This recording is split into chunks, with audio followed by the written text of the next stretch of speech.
Jagdish social media network प्रस्तुत करते हैं स्वामी वासुदेवानंद जी सरस्वती इनके अमृतमय वाणी द्वारा विष्णु सहस्त्र नाम प्रवचन भाग क्रमांक 151।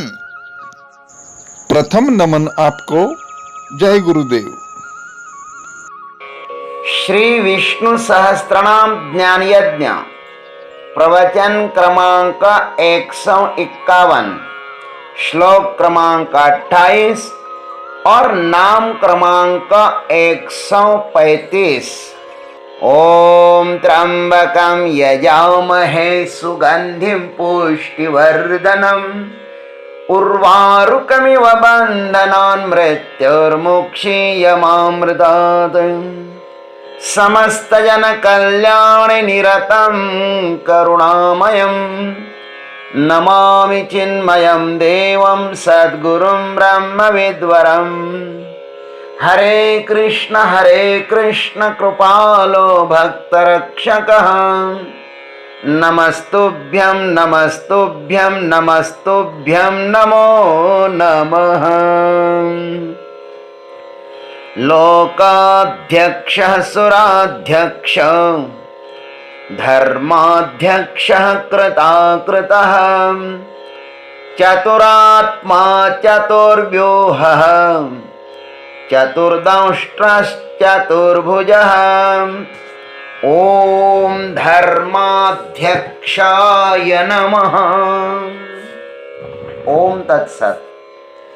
भीष्म पितामह जी महाराज लोकाध्यक्ष और सुराध्यक्ष इन दो नामों का वर्णन करने के अनंतर अब भगवान का धर्माध्यक्ष यह नाम कहते हैं। धर्माध्यक्ष का अर्थ है अनुरूप फल देने के लिए धर्म और अधर्म का निर्णय करने वाले। श्रीमद् शंकराचार्य जी महाराज अपने भाष्य में इसका बहुत सुंदर वर्णन करते हैं। धर्माधर्मौ साक्षात ईक्षते अनुरूपम फलम दातुम तस्मात् धर्माध्यक्षः। अनुरूप फल देने के लिए धर्म और अधर्म को साक्षात देखते हैं, इसलिए उन्हें धर्माध्यक्ष कहते हैं। देखिए, 14 लोकों से श्रेष्ठ देवताएं हैं और देवताओं से श्रेष्ठ धर्म है और धर्म सबके लिए समान है। धर्म सर्वोच्च है, सुप्रीम है और परमात्मा धर्माध्यक्ष है। जैसे सुप्रीम कोर्ट का अध्यक्ष राष्ट्रपति जी होते हैं, वैसे ही सृष्टि के नियमों का अध्यक्ष परमात्मा है। पिछले नाम में हमने 14 लोकों का वर्णन किया था। इन 14 लोकों पर नियंत्रण करने वाले कौन होते हैं? 33 कोटि देवताएं होते हैं। ये अनंत ब्रह्मांड अन्यान्य देवता रूपी नियमों से नियंत्रित है। इन ब्रह्मांडों की सुव्यवस्था एवं विभिन्नता देखकर यह प्रतीत होता है कि कोई तो भी इसका नियामक है, कोई तो भी इसका शासक मालक है, क्योंकि नियमों के बिना इस पर नियंत्रण नहीं हो सकता। और वह जो नियामक एवं जीवों के कर्मों का फलदाता है ना, वह भी राग द्वेष रहित ही है, क्योंकि उनमें यदि राग द्वेष होता तो यह संसार इतना सुव्यवस्थित न चलता। यहां पर सबके लिए प्राकृतिक नियम समान ही है। परमात्मा के पास न कोई छोटा है और न कोई बड़ा है। भगवान राग द्वेष रहित है। ऐसा गीता में भी भगवान स्वयं कहते हैं। क्या कहते हैं? समोहम सर्वभूतेषु न मे द्वेषोस्ति न प्रियः। 9:29। मैं समस्त प्राणियों में समभाव से व्यापक हूं। न कोई मेरा द्वेषी है और न कोई मेरा प्रिय है। सृष्टि निर्माता में ही यदि राग द्वेष होगा तो फिर यह संसार तो बहुत ही कुरूप हो जाएगा ना। वह जीवों के प्रति यथोचित न्याय नहीं कर पाएगा। इसलिए परमात्मा समदृष्टि वाले हैं और उनमें यत्किंचित भी भेद भावना नहीं है। भेद भावना ही मनुष्य को भय प्रदान करती है। श्रुति ने कहा है, यो अंतरम कुरुते तस्य भयम भवति। जो यत्किंचित भी दूसरों के साथ भेद करता है ना, उसको भय होता है। इसलिए तो हमारे पंत प्रधान मोदी जी कहते हैं कि मुझे 130 कोटि भारतवासियों का आशीर्वाद प्राप्त है। मैं जीऊंगा भी तो उनके लिए और मरूंगा भी तो उनके ही लिए। मेरा सब कुछ मां भारती को समर्पित है। ये संत है ना, इसलिए उन्होंने विष्णु सहस्त्रनाम पढ़ा होगा, इसलिए उनके अनुसार वे जीवन जी रहे हैं। खैर, सबको अभय देने वाला भयग्रस्त नहीं हो सकता। इस संसार में सबसे बड़ा दान यदि कोई है तो वह अभय दान ही है। भागवत जी में तो स्पष्ट कहा है, सर्वे वेदाश्च यज्ञाश्च तपोदानानि चानघ जीवा भय प्रदानस्य न कुर्वीरन कलामपि। विदुर जी मैत्रेय जी महाराज से कहते हैं कि हे निष्पाप मैत्रेय जी महाराज, भगवत तत्व के उपदेश द्वारा जीव को जन्म मृत्यु से छुड़ाकर उसे अभय कर देने में जो पुण्य होता है, वह समस्त वेदों के अध्ययन, यज्ञ, तपस्या और दानादि से होने वाला जो पुण्य है, उस पुण्य के 16वें अंश के बराबर ही नहीं हो सकता। अभय दान सबसे बड़ा दान है भाई। किसी जीव को अभय दान दो, उसको आत्मज्ञान दे दो, उसको आत्मस्वरूप का साक्षात्कार करा दो, तो देखो वो जीव आपको कितना आशीर्वाद देगा। इस संसार में अभय दान सबसे बड़ा दान है। इसलिए तो भगवान कहते हैं, उन्होंने भी कहा, सकृदेव प्रपन्नाय तवास्मि इति याचते अभयम सर्वभूतेभ्य ददाम्ये तद व्रतम मम। भगवान तो कहते कि मेरा व्रत ही यही है। कोई कहे कि हे प्रभु मैं आपका ही हूं, तो भगवान कहते कि मैं उसको अभयदान देता हूं, यह मेरा व्रत है। भगवान के बनाए हुए धर्मों का जो अच्छी तरह से पालन करता है ना, भगवान उसको अभयदान देते हैं। भगवान को व्यक्ति की अपेक्षा नियम प्रिय है।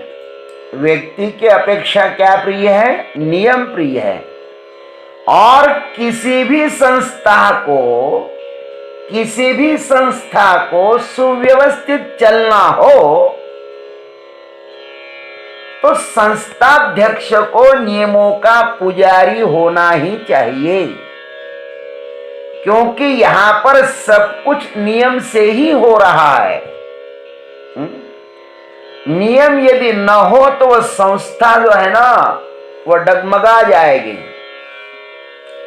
वैसे ही ये संसार नियमों की नींव पर खड़ा है।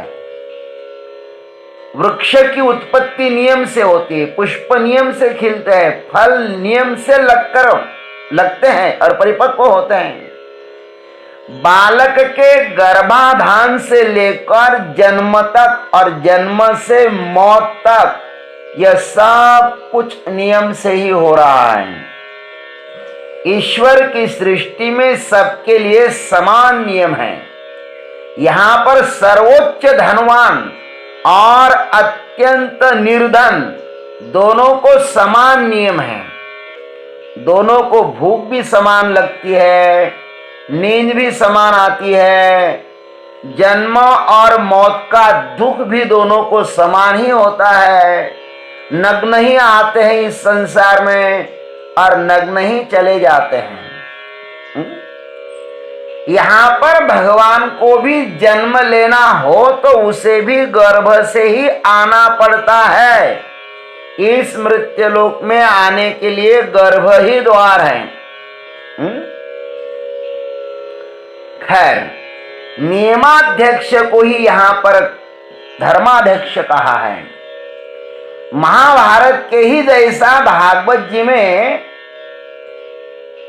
स्पष्ट कहा है कि परमात्मा ने इस सृष्टि पर नियंत्रण रखने वाले कुछ देवता नियुक्त किए हैं।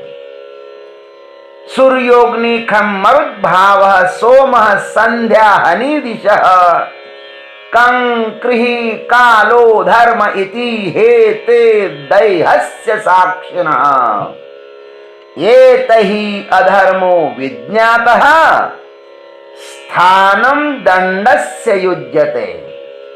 भागवत के छठे स्कंद में बात आई है। जीव शरीर अथवा मन से जितने भी कर्म करता है उसके साक्षी कौन होते हैं? सूर्य, अग्नि, आकाश, वायु, इंद्रिया, चंद्रमा, संध्या, रात, दिन, दिशाएं, जल, पृथ्वी, काल और यह धर्म, इनके द्वारा कर्म विधाता को जीवों के धर्म और अधर्म का पता चलता है। ये रात दिन हमारे पीछे सीसीटीवी कैमरा लगा करके बैठे हुए हैं। हम जो कुछ भी करते हैं, शरीर से करते हैं, मन से करते हैं, वाणी से करते हैं, बुद्धि से करते हैं, जो कुछ भी कर्म करते हैं ये सब लोग उसको कैच कर लेते हैं। और क्या करते हैं? परमात्मा को माने कर्म विधाता के पास भेज देते हैं। भाई ये जीवों ने ऐसा धर्म किया, ऐसा अधर्म किया, और ठीक उसी के अनुसार जीवों को कर्मफल प्रदान किया जाता है। ये सभी जीव जो कुछ भी कर्मफल भोग रहे हैं ना, यह उनके कर्म का ही फल है। इसमें कर्म विधाता का कुछ भी दोष नहीं है। लोग नाहक उस परमात्मा को दोष देते हैं। सो परत्र दुख पावही सिर धुनि धुनि पछताय काल ही कर्म ही ईश्वर ही मिथ्या दोष लगाए। करते हो स्वयं। पाप करते समय बड़ा आनंद आता है, अधर्म करते समय बड़ा आनंद आता है। अब भोगो उसका फल। फल भोगने में दुख होता है, लेकिन जितना करोगे उतना भरना ही पड़ेगा।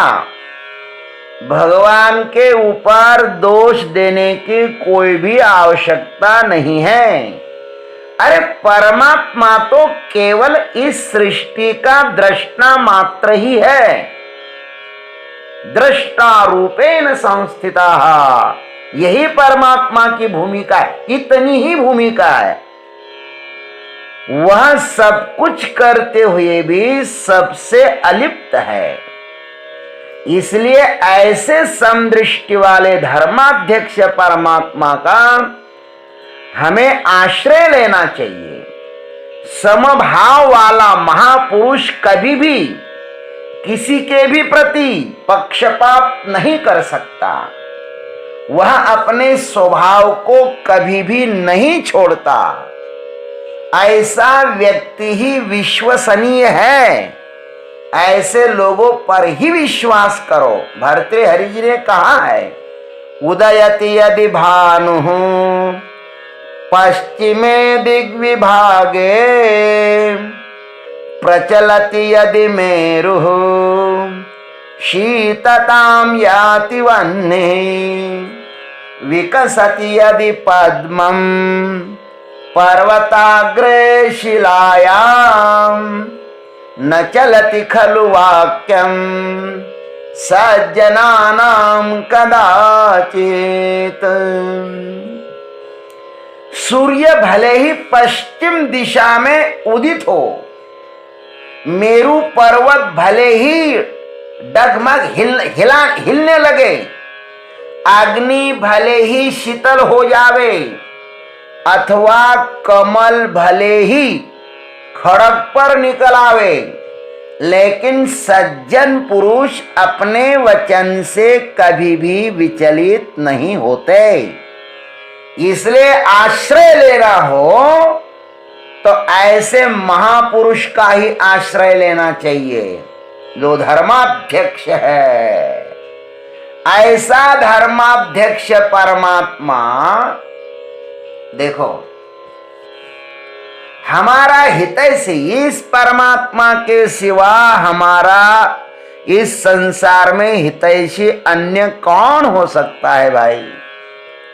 इसलिए इस जन्म में इस परमात्मा के आश्रय में रहो तो हमारा जीवन कल्याणमय हो जाएगा। ओम तत्सत।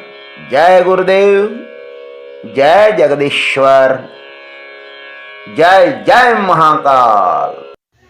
देवियों एवं सज्जनों, अभी आप सुन रहे थे स्वामी वासुदेवानंद जी सरस्वती इनके अमृतमय वाणी द्वारा विष्णु सहस्त्र नाम प्रवचन भाग क्रमांक 151। प्रवचन का अगला भाग लेकर कल सुबह फिर उपस्थित होंगे। हरिओम।